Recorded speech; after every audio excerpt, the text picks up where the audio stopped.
오늘 우리가 함께 나눌 말씀입니다. 오늘은 강해설교 7번째 시간으로 하나님을 기쁘시게 하는 삶이라는 제목으로 말씀을 나누도록 하겠습니다.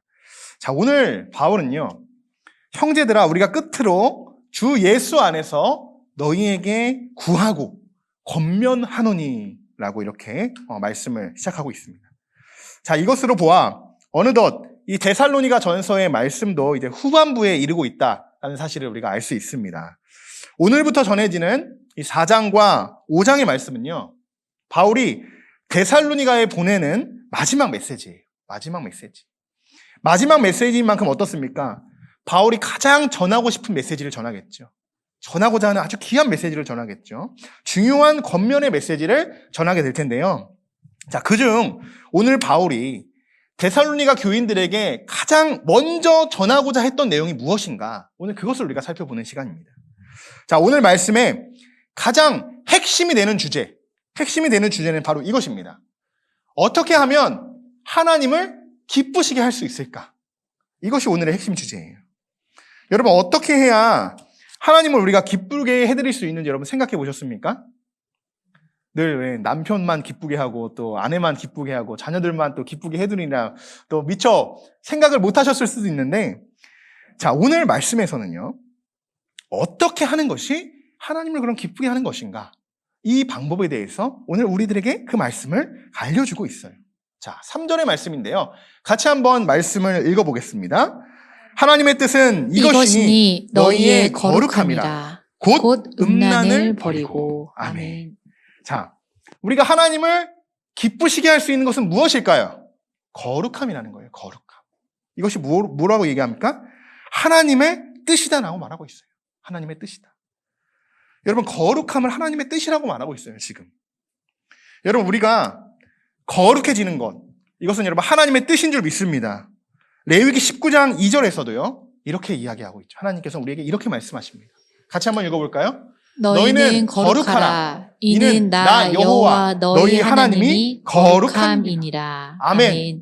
자, 이제 그럼 오늘 질문에 대한 답변이 나왔습니다. 어떻게 하면 하나님을 기쁘시게 할 수 있을까?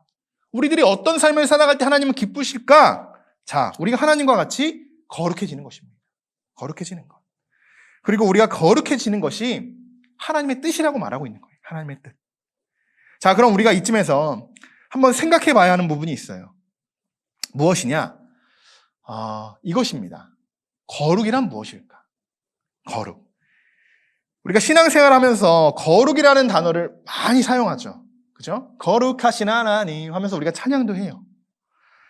자, 찬양에도 이런 가사들이 들어가 있고 우리가 이런 많은 고백들을 하며 이런 단어들을 사용하는데, 많은 사람들이 사실 거룩이라는 단어가 무슨 단어인지도 어떤 뜻인지 잘 모르고 사용하고 있다는 거예요. 사용하고. 여러분은 어떠십니까? 이 거룩이라는 단어를 초신자나 이제 하나님을 믿는 그런 자녀들에게, 그런 분들에게 여러분 거룩이 어떤 건지 여러분 설명해 드릴 수 있으실까요? 아마도 여러분의 마음이 이렇지 않을까 싶어요. 뭔지 알 것 같으면서도 모르고 설명을 할 수 있을 것 같은데도 입술이 떨어지지 않는 이런 마음이 아니실까 생각됩니다. 그래서 오늘 제가 여러분들에게 아주 쉽고 간략하고 아주 간결하게 거룩이 무엇인가 이것을 말씀드리려고 해요. 간단합니다. 하나님은 거룩하신 분인데 또 하나님의 뜻이 여러분 거룩해지는 거잖아요. 그건데 우리들이 거룩이 뭔지도 모르고 어떻게 거룩한 삶을 살아가겠습니까? 그렇죠? 어렵지 않습니다. 알고 보면요, 거룩이라는 것이 그렇게 대단한 것이 아니에요. 간단한 것이에요. 자, 거룩이란 카도시라고 합니다. 카도시. 자, 이것은 무슨 뜻이냐? 잘라냄 또는 분리함이라는 뜻이에요. 굉장히 간단하죠? 자, 우리들이 이 해석, 이 히브리어인데요. 이 카도시는 이게 이 뜻만 우리가 딱 봐도 벌써 거룩이 어떤 건지 감이 잡힙니다. 이것을 문장으로 풀어보면 이렇게 풀어볼 수 있어요. 하나님을 섬기고 예배하기 위해 세속적인 것들로부터 구별되어지는 것. 이것이 거룩이라는 겁니다. 거룩. 여러분 어렵지 않죠? 더 쉽게 말하면요, 거룩함은 세상과 구분된다는 거예요. 구분된다는 거. 아주 간단해요. 왜 하나님께서 내가 거룩하니 너희도 거룩하라고 여러분 말씀하신지 아시겠죠? 하나님은 우리와 완전히 구분되신 분이에요. 그죠? 구별되신 분이에요. 우리와 같지 않잖아요. 구별되셨잖아요. 그런 하나님께서 우리들에게 말씀하시는 거예요. 내가 거룩하니 너희도 거룩하라. 여러분 사실 이 말씀은요, 하나님의 명령입니다. 하나님의 명령. 우리가 하나님의 자녀로서 거룩해도 되고 거룩하지 않아도 되고 이렇게 선택할 수 있는 것이 아니에요. 이것은 선택적인 것이 아니라는 거예요. 이것은 하나님의 명령입니다. 우리가 하나님의 자녀라면 우리는 분명 거룩해져야 된다는 거예요. 거룩해져야 돼요. 왜? 하나님의 뜻이기 때문에. 하나님의 뜻이기 때문에. 지금 이 시간 여러분 스스로에게, 여러분 자신에게 한번 질문을 던져보셨으면 좋겠어요. 나는 지금 거룩한가? 카도시. 나는 지금 거룩한가? 나는 지금 세상과 분리되어 있는가? 세속적인 것들과 나는 지금 구별되어 있는가? 이것을 한번 여러분 스스로에게 던져보셨으면 좋겠습니다. 1절의 말씀을 보시면 이런 말씀이 있습니다. 자, 우리 같이 한번 이 말씀을 읽어볼까요? 너희가 마땅히 어떻게 행하며 하나님을 기쁘시게 할 수 있는지를 우리에게 배웠으니 곧 너희가 행하는 바라 더욱 많이 힘쓰라. 아멘. 아멘. 자, 데살로니가 교인들은 바울에게 이것을 배운 거예요. 우리에게 배웠으니라고 하죠. 하나님을 기쁘게 할 수 있는 방법을 우리가 가르쳐줬어. 우리에게 배웠지 않느냐? 이렇게 이야기하고 있습니다. 자, 우리가 그러면서 바울이 이야기하는 것은 그거예요. 더욱 많이 힘쓰라는 거죠. 더욱 많이 힘쓰라. 지난 한 주간 여러분 정말 힘쓴 것은 무엇입니까? 여러분 한 주간 살아오시면서 정말 가장 힘쓴 것 무엇을 다해 여러분 힘을 다하셨습니까? 자, 여러분 한번 주보를 보십시오. 주보를 보시면 이런 순서들이 있어요. 오늘 주보인데 이런 순서가 있죠. 예배 순서들이 있어요. 여러분 이 순서들 중에서 어떤 순서들이 보이십니까? 많죠. 순서들이 많아요. 그래도 저희 교회는 그나마 좀 적은 편이에요. 순서가. 자, 이 순서를 보면 어떤 순서가 보이냐? 이 순서가 보이실 겁니다. 빨간색으로 칠한 파송 찬양이라는 순서가 있어요.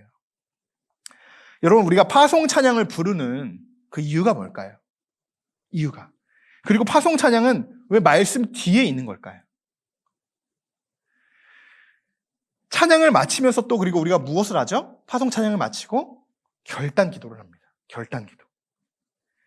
여러분 예배 안에 왜 파송 찬양과 이 결단의 시간, 이 결단 기도하는 시간이 있는지 아십니까?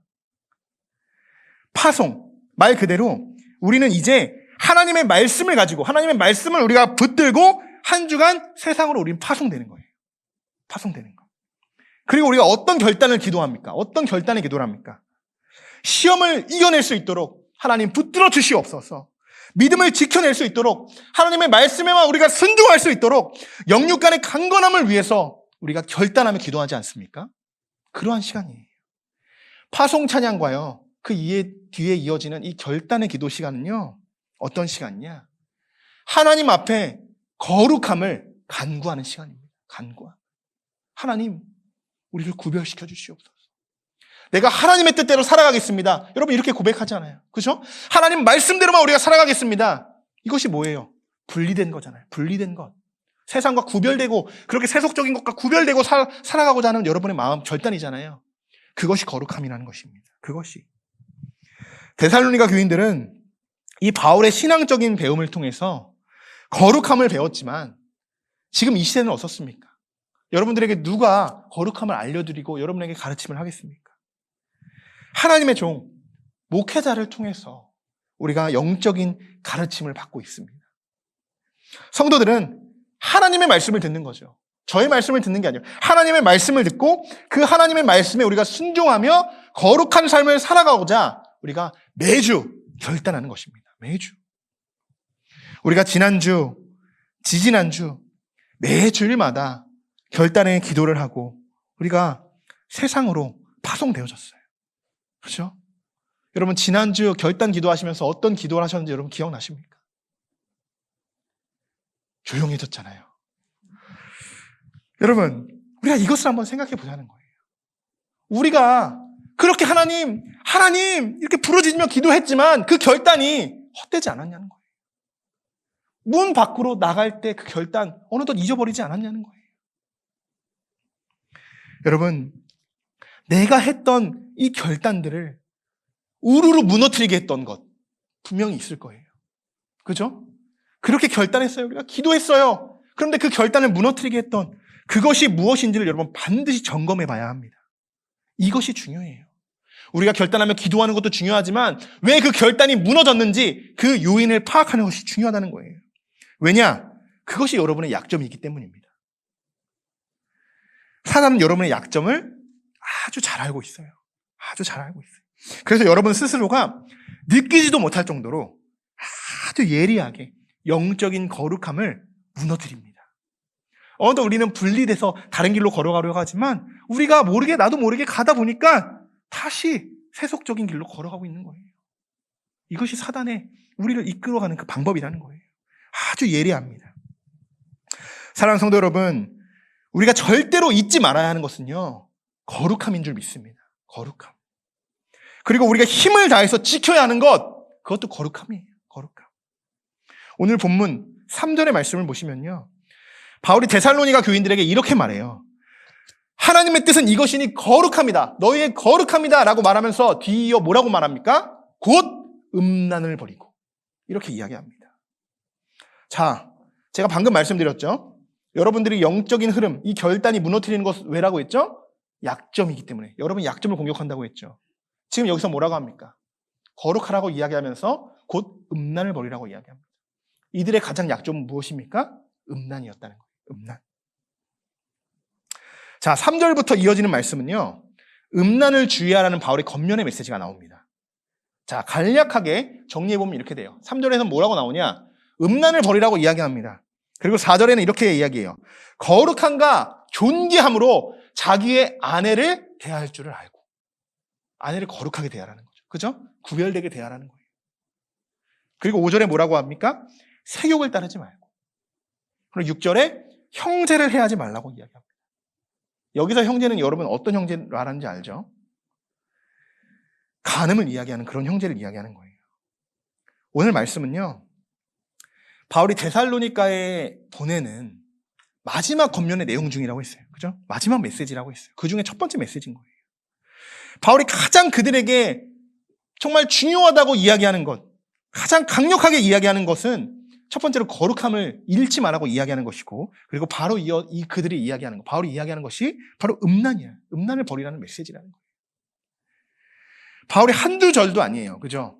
3, 4, 5, 6, 4구절이나 이어서 이 음란에 주의하라, 음란을 주의하라고 이렇게 강조하고 말하고 있어요. 왜 이렇게 주의하라고 말하고 있는 것일까요? 그들이 왜 이렇게 약해졌길래, 그들의 약점이 왜 이렇게 됐길래, 왜 그들에게 이렇게 음란을 멀리하라고 하는 것일까요? 그만큼 지금 데살로니가의 이 지역은요, 성적으로 완전히 타락했다는 것을 보여주는 것이에요. 완전히 타락했어요. 당시 데살로니가는요, 도덕적으로도 성적으로도 완전히 타락했던 그런 시대였어요. 헬라 시대죠. 비도덕적이고 비윤리적이었어요. 비윤리적. 제가 강의 첫 번째 시간에도 말씀을 드렸지만 데살로니가 지역은 좀 특수성이 있어요. 어떤 특수성이 있냐? 헬라인, 유대인, 로마인 많은 이들, 사마리아인들까지 많은 이들이 함께 머물러 사는 그런 지역이에요. 지역이. 혼합주의의 지역이 있다는 거예요. 그죠? 그리고 또 문화적으로는 어떻습니까? 굉장히 다른 도시보다 발달했어요. 굉장히 잘 삽니다.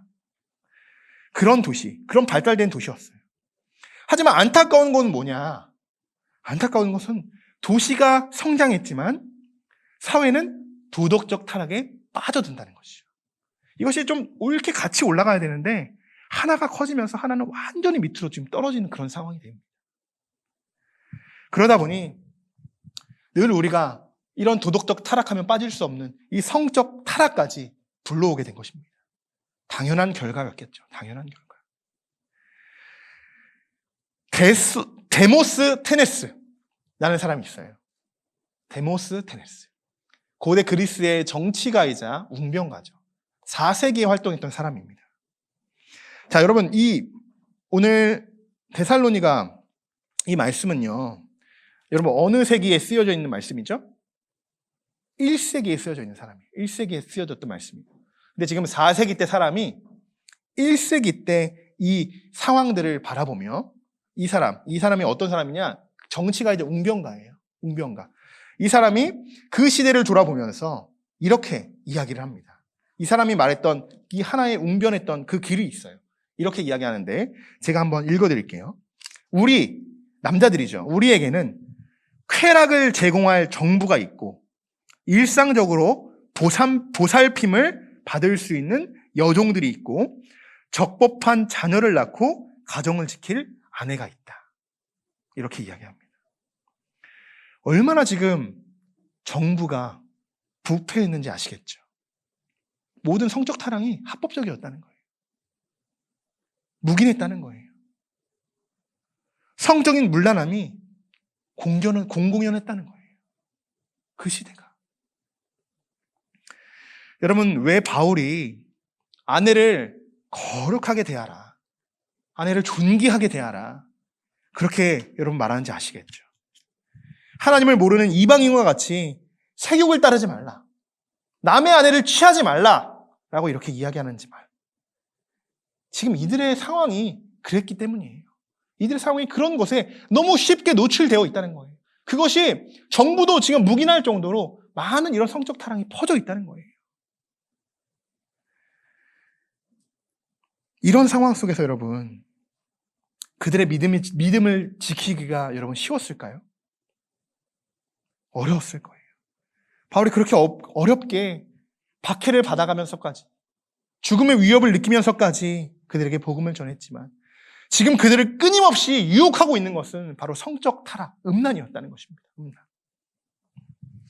하지만 바울은 이러한 상황 속에서 데살로니가 교인들에게 아주 단호하게 이야기합니다. 7절의 말씀입니다. 자, 같이 한번 읽어보겠습니다.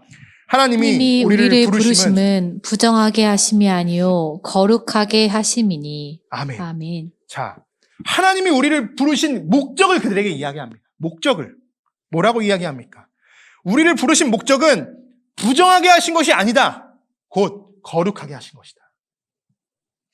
여러분, 우리에게는요, 두 가지 선택권이 있어요. 두 가지 선택권. 어떤 거냐? 부정한 것과 거룩한 것. 여러분, 어느 것 선택하시겠습니까? 오늘 무엇을 선택하시겠습니까? 이 둘 중 하나는요, 이 둘 중에 하나를 선택하는 건 우리의 자유예요. 하나님 우리에게 자유의지를 주셨어요. 이것을 선택하는 건 우리 문제예요. 여러분, 무엇을 선택하시겠습니까?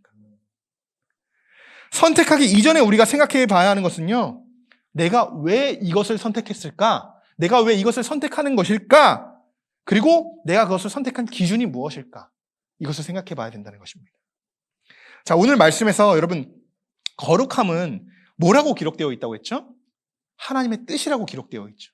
하나님의 뜻. 거룩함을 선택한 자들은 하나님의 뜻에 어떻게 해요? 순종한 자들이에요. 그리고 부정한 것을 선택한 자들은 하나님 앞에 불순종한 자들이죠. 부정한 것과 거룩한 것, 이 두 가지의 갈림길 앞에 여러분 서 계실 때에 여러분들은 꼭 거룩한 것을 선택하시기를 주님의 이름으로 축원합니다. 여러분 스스로도 느끼실 겁니다. 이것이 하나님의 뜻에 옳지 않음을 알아요. 이것을 선택하면 어떤 것이 거룩한 것인지, 이것이 부정한 것인지 여러분 압니다. 스스로 느껴요. 우리가 그런 선택의 기로에 한번 서 있을 때, 하나님, 이것이 정말 하나님의 뜻이 맞습니까? 하나님, 이것이 하나님이 나에게 선택하라고 말씀하신 것입니까? 이렇게 한 번만 묻는다면 하나님의 뜻에 합당한 것을 여러분이 선택하셨을 것입니다. 하지만 우리의 현실은 또 그렇지 않아요. 여러분, 진짜 여러분, 우리의 현실은 어떻습니까? 지금 당장 우리 앞에 있는 것만 바라보고 선택하죠. 당장 나에게 이득이 되는 것만 선택합니다. 여러분, 너무 성급하지 않았나요? 너무 우리가 서두르지 않았나요? 하나님께 우리가 충분히 기도해 봐야 하는 것이 아닐까요? 여러분, 선택 뒤에는 무엇이 뒤따라옵니까? 선택은 책임이 뒤따르게 돼요. 책임이. 우리들이 거룩함을 선택했다면 그것은 하나님이 우리들에게 엄청난 축복으로 부어주실 것입니다. 그것은 하나님이 우리를 책임져 주신다는 이야기예요. 우리가 거룩하게 살아갈 때, 여러분 그거 경험해 보셨잖아요. 그죠? 여러분 거룩하게 할 때 하나님께서 여러분의 모든 삶을 책임져 주시잖아요. 하지만 반대로 부정한 것을 선택하게 된다면 그것은요, 우리에게 저주로 돌아올 것입니다. 이것은 저의 이야기가 아니에요. 저희 이야기. 복과 저주 분명히 우리들에게 있습니다. 신명기 11장 26절과 28절까지의 말씀. 자, 한번 여러분 같이 이 말씀을 한번 깊이 있게 묵상했으면 좋겠어요. 복과 저주에 대한 말씀이에요. 한번 읽어보겠습니다. 내가 오늘 복과 저주를 너희 앞에 두나니 너희가 만일 내가 오늘 너희에게 명하는 너희의 하나님 여호와의 명령을 들으면 복이 될 것이요. 너희가 만일 내가 오늘 너희에게 명령하는 도에서 돌이켜 떠나 너희 하나님 여호와의 명령을 듣지 아니하고 본래 알지 못하던 다른 신들을 따르면 저주를 받으리라. 아멘. 아멘. 오늘 분명 여러분 이 말씀에도 기록이 되어 있습니다. 그죠? 복과 저주에 대해서. 무섭지 않으십니까, 여러분? 이 말씀이 참 무서운 말씀으로 느껴져요. 이 말씀을 지금 여러분 방금 읽었어요. 여러분의 마음속에, 여러분 이 말씀이 여러분에게 어떻게 느껴지십니까? 여러분 이제 여러분 무엇을 선택하시겠습니까? 부정한 것과 거룩한 것, 여러분 어떤 것을 선택하시겠습니까? 만약 그럼에도 불구하고 여러분들, 우리들이 만약 부정한 것을 선택했다면 부정한 것을 어떤 상황들이 벌어질까요? 우리가 부정한 것을 선택했다면. 자, 오늘 8절 말씀 같이 한번 읽어보겠습니다. 그러므로 저버리는 자는 사람을 저버림이 아니요 너희에게 그의 성령을 주신 하나님을 저버림이라. 아멘. 아멘. 무서운 말씀이죠. 자, 여기서 말하는 저버린다는 표현이 있어요. 저버린다. 이 말은요, 바울이 전하는 복음적인 메시지를 말하고 있는 것이에요. 복음적인 메시지. 다시 말하면 내가 전하는 이 복음을 너희들이 만약 받아들이지 않는다면 그것은 나를 저버리는 것이 아니라 어떻게? 하나님을 저버리는 것이다. 이렇게 이야기합니다. 그 순간 우리는 예수님을 대적하는 적 그리스도가 되는 것이에요. 적 그리스도. 이것은 어떻습니까? 하나님이 기뻐하는 삶이 아니라는 것이에요. 충분히 여러분 오늘 이 말씀 이해가 되실 겁니다. 하나님이 기뻐하시는 삶이 어떠한 삶인지, 부정과 거룩함, 그 안에서 어떤 것을 선택해야 하는 건지, 복과 저주 앞에 내가 무엇을 선택하고 내가 어떤 축복을 받게 될지, 또한 어떤 저주를 받게 될지. 여러분 오늘 그 말씀을 오늘 여러분이 마음속에 정말 깊이 새겨주셨으면 좋겠습니다. 오늘 서두에서도 말씀을 드렸어요. 어떻게 하면 하나님을 기쁘시게 할 수 있을까? 어떻게 하면? 오늘 여러분 말씀의 결론입니다. 하나님의 뜻은 이것이니 너희의 거룩함이라. 카도시, 거룩함은 여러분 구별되는 것이, 분리되는 것이. 우리는 세상과 구별된 삶을 살아가는 사람들이죠. 거룩함은 하나님의 뜻이자 하나님이 우리들에게 말씀하신 명령입니다. 명령. 단순히 복음을 부정하는 것에서 그것을 단순히 부정한다고 해서 거기서 끝나는 것이 아니에요. 우리에게는 무엇이 뒤따른다고 했습니까? 책임이 뒤따라요. 책임. 복음을 저버리는 것은요, 하나님을 등져버리는 것, 하나님을 저버리는 것이랑 마찬가지예요. 동일하다는 것이에요. 사단은 여러분이 거룩해지는 것을 원치 않습니다. 원치 않아요. 부정한 것을 선택하도록 유혹할 것입니다. 그러나 어떤 상황 속에서도 여러분들은 거룩함을 잃지 않고 여러분들의 삶 속에서 하나님을 증거하시고 하나님을 기쁘시게 드리는 여러분이 되시기를 주님의 이름으로 간절히 축원합니다.